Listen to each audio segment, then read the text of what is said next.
Well. Hey, man. Hey, Kevin. Long time no see, man. Welcome to my show.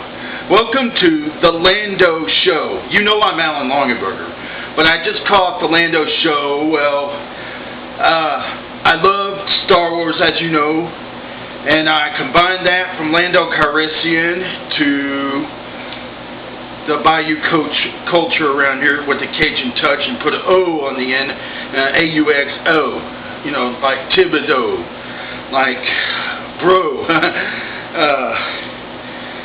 Anyway, how you guys doing, man? I miss the hell out of you, man. Shit, we need to get together. And Matt, you get a little money together.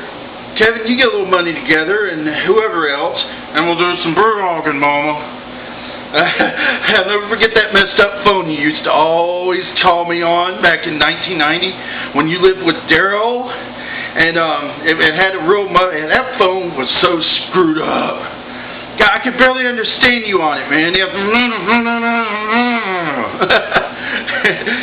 was screwed up. The phone itself was going. I'll never forget the voicemail you always had on there, the machine. And it had Johnny Cash's, song on there. I hear the train coming out of bed. Leave your message out when the beat comes in. How about when Ronnie called me up that time? And I thought it was you because you always, Matt, every time you called me up, would always ask, hey, well, let me do it in the regular voice. Hey, dude, what's going on? That was Matt on a normal phone. But that damn phone, man, I could not understand a fucking word you said. Because it came in garbled, fuzzy. One day, folks, I thought it was Matt calling me up. But it was my other friend, Ronnie. We were the three caballeros. But unfortunately, Ronnie is bye, adios, and went on a separatist move with the Russian chick. And had a little kid of his own, man. Yeah, Ronnie now has a little 4 or 5-year-old, I believe it is. Well, anyway, last I heard. And, anyway, one time, Ronnie called me up. And he, and thank God coin phones are a thing of the past, long distance. Called from a coin phone. I thought it was you, Matt, on that same phone for some odd reason. Calls me up. Hey, dude, what's going on? Oh, nothing much. What's up? Hey, guess what happened? What? My car caught on fire.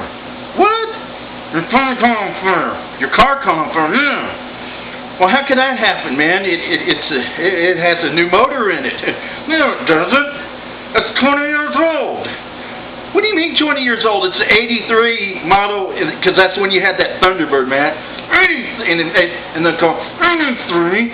It's 73. Because Ronnie had that booger green car, Valiant, the same exact car used in the movie Duel with Dennis Weaver. It was green, and it caught on fire from a bad fuel line. But anyway, I said, okay, well, how did it do that? Well, I know, the fuel line or something busted, and it caught everything on fire. Well, shit, that's impossible. I'm sorry to hear about that, man. Man, this is Ronnie. Alright, second funny thing, I'm going to have to make this a two-parter. The next parter will have to be give you a grand tour of this place, an updated tour of the old homestead, this house, my folks. The other part is a blast from the past school, and I want to show you. You're going to love this. The other thing that always brings you to a good laugh.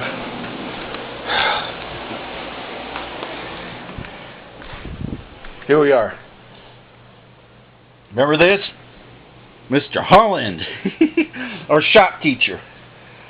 And oh God, the battery's about to go dead, so I'm going to haul ass through this. There I am right there. We have Joe Hughes, Dale Blake, we'll get to him, Troy Mueller, Patrick, he went by Pat, Tolbert, Rodney, I forget his last name, and Chris right there, I forget his last name. That was our shop teacher. Matt, ladies and gentlemen, had him the year before I did. Because I wasn't too sure to take it then. I didn't feel comfortable because of the people that were in the class because I was bullied. I told you about that in the past. But this past I don't want to bring back up. But Mr. Holland, and Dale Blake talked like this. He was kind of loud and obnoxious, but he was a good kid. Don't get me wrong. And Joe here lived right around the corner from me. Well, Shannon and Joe, he goes by Joe now.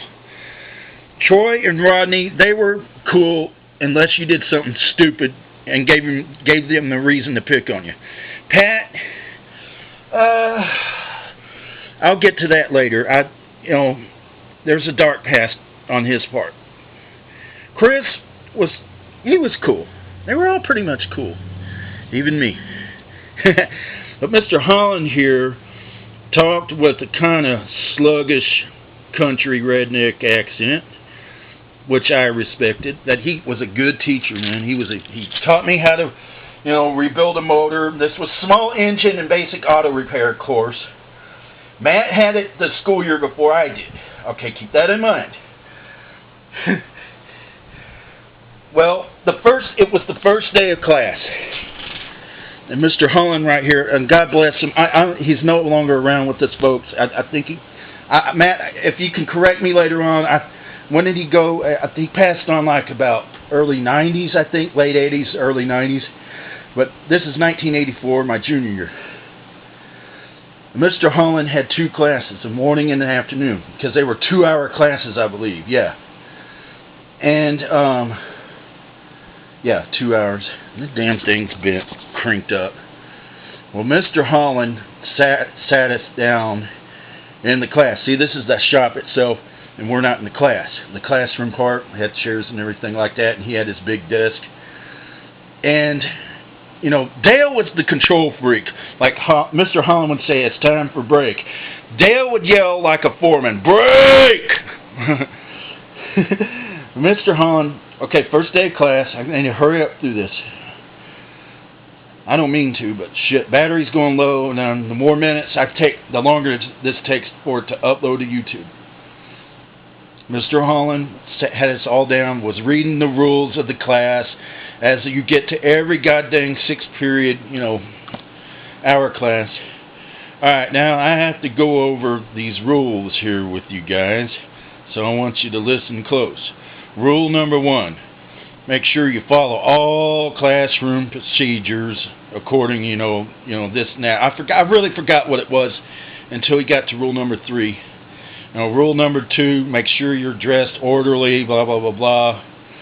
And he got to rule number 3. Now, rule number 3, be on time. And he puts the paper down, puts his reading glasses down.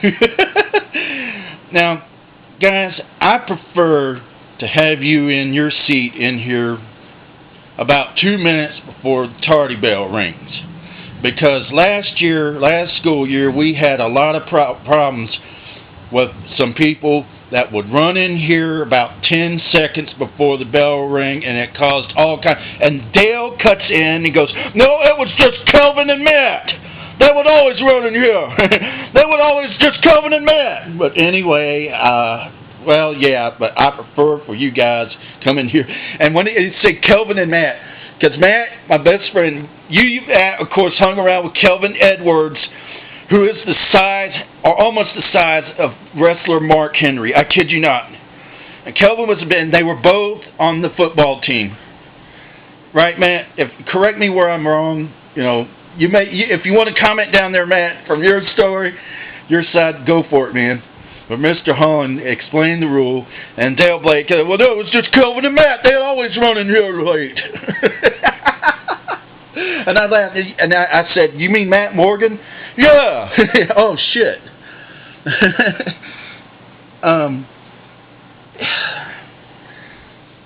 We had fun in that class. It was a good class. It was a fun year that year. I would see the following year, Matt Morgan and Kelvin Edwards hanging around together. I don't know where Kelvin went the year after that, junior year. I lost track of him. But Kelvin Edwards, whew, he was a big guy. Or is. Well, anyway, damn, I forgot what I was going to say. That was the class, and bless Mr. Holland's heart. Then Matt went ahead and took the third course, Mr. Dyer's class, and I didn't get up to that yet. And we did all kinds of things in here. This is how I learned to weld, stick weld, cut, everything like that. He taught us to it, man. And Dale Blake. Oh, let me explain what Kelvin, me, Dale Blake, Joe Hughes, we were also in 8th grade together. Or they were in 7th, or I was at 8th. And me, yeah. Kelvin Edwards, let me give you an example. Did that running in before the tardy bell rang in 8th grade. Matt wasn't in my 8th grade class or school. Went to Hildebrand in Reuniting. And bell was fixing to ring. And before I went to my 2nd period class, the 1st period class, the damn door was locked on the building. It was a T building, a transport building, not, just where they had, additional classes, rooms and all that. And the door was locked. And so I was sitting down in my seat in the 2nd period class, and 1st period, let's say that was it, was beyond the door. You opened up the door to go to 1st period, and 2nd period was in there, and I sat down, and I found out the door was locked, so I had to go in the 2nd period door to get in the 1st period, so did everybody else. And here comes Kelvin on 2nd period, just running real quick, and I turned to my classmates, I go, that door is locked. And then all of a sudden we heard a very violent, loud boom, boom, boom, boom, boom.